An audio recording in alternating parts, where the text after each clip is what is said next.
मैं पंकज आर्य, कार्यकारी संचालक आर्यवीर दल उत्तर प्रदेश, सभी तीनों प्रांतों के आर्यवीर दल पश्चिमी उत्तर प्रदेश, आर्यवीर दल मध्य उत्तर प्रदेश और आर्यवीर दल पूर्वी उत्तर प्रदेश के तीनों संचालकों, उनकी कार्यकारिणी एवं सभी कमिश्नरी संचालकों एवं जिला संचालकों से मेरा आग्रह है कि आगामी 26 जनवरी को आर्यवीर दल का स्थापना दिवस है।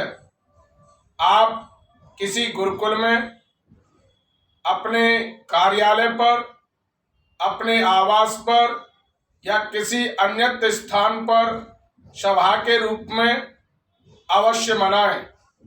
यदि आप कहीं पर भी इस प्रकार का कार्यक्रम नहीं कर पा रहे हैं तो अपनी ही छत पर अपने पड़ोस के बच्चों को लेकर आर्यवीर दल पर थोड़ी देर अवश्य चर्चा करें। आर्यवीर दल की स्थापना 26 जनवरी 1929 ईस्वी को सार्वदेशिक आर्य प्रतिनिधि सभा के तात्कालिक प्रधान महात्मा नारायण स्वामी ने नई दिल्ली में की थी। जिस समय महाशय राज्यपाल का कत्ल हो गया था, स्वामी श्रद्धानंद में गोली मार दी गई थी, पंडित लेखराम को छुरा भोंक दिया गया था। ऐसी विषम परिस्थितियों में लाला हंसराज की अध्यक्षता में 1927 ईस्वी को एक बैठक हुई और उस बैठक में चिंतन किया गया कि इसी प्रकार से आर्य कार्यकर्ता, आर्य विद्वान, आर्य सन्यासी मारे गए तो आर्य समाज किस प्रकार से आगे गति कर पाएगा। तीनों की बलिदान का मुख्य कारण था कि जो लोग किसी तलवार के भय से या किसी अन्यत्र लालच से और अपने धर्म को छोड़ करके दूसरों के घर चले गए थे, उन्हें वापस पुनः लाने के लिए आर्य समाज का एक आंदोलन के रूप में कार्य चल रहा था।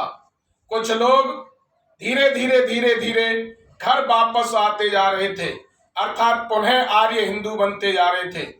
ऐसे इस स्थिति को विधर्मी लोग देख नहीं पाए और उन्होंने तीनों लोगों के साथ षड्यंत्र किया।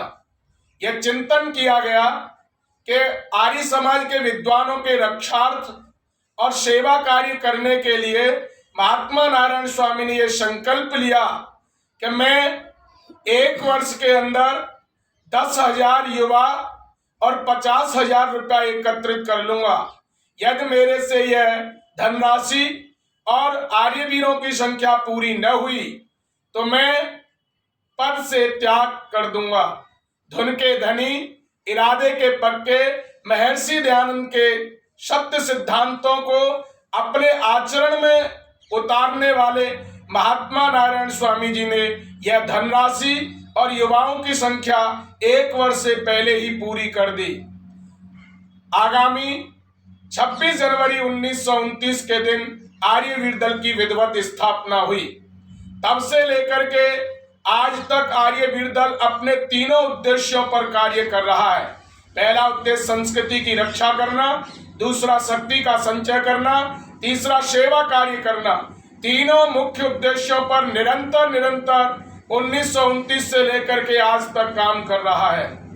बंधुओं, आर्यवीर दल की बहुआयामी योजनाएं बहुत आपके पास आने वाली हैं और कुछ कार्य रूप में परिणित हो रही हैं। आप लोग भी इस पर काम कर रहे हैं। तो निश्चित रूप से सभी जिला संचालकों से मेरा सानुरोध निवेदन है कि अपने यहाँ पर किसी न किसी माध्यम से आप अपने बच्चों को, आर्यवीरों को शाखा पर निश्चित रूप से आर्यवीर दल का स्थापना दिवस 26 जनवरी जो गणतंत्र दिवस है उस दिन आप अवश्य मनाएं। इसके साथ ही नेताजी सुभाष चंद्र बोस जिनका जयंती 23 जनवरी है, उस दिन भी हम नेताजी के बारे में निश्चित रूप से अपने बच्चों को अवश्य बताएं, अपने पड़ोसियों को बताएं।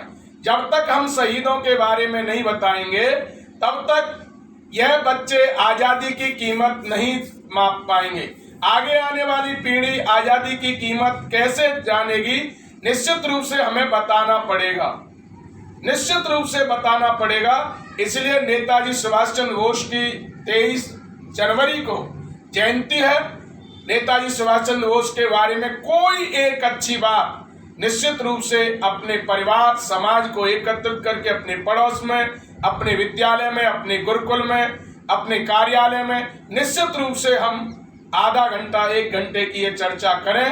यह निवेदन मैं पुनः आप सबसे करना चाहता हूं कि इस प्रकार से हम करेंगे तो हमसे देश के प्रति जो हम पर ऋण है उसको थोड़ा सा ऋण से उऋण होने में हम कामयाबी प्राप्त करेंगे। धन्यवाद। मैं पंकज आर्य, कार्यकारी संचालक आर्यवीर दल उत्तर प्रदेश।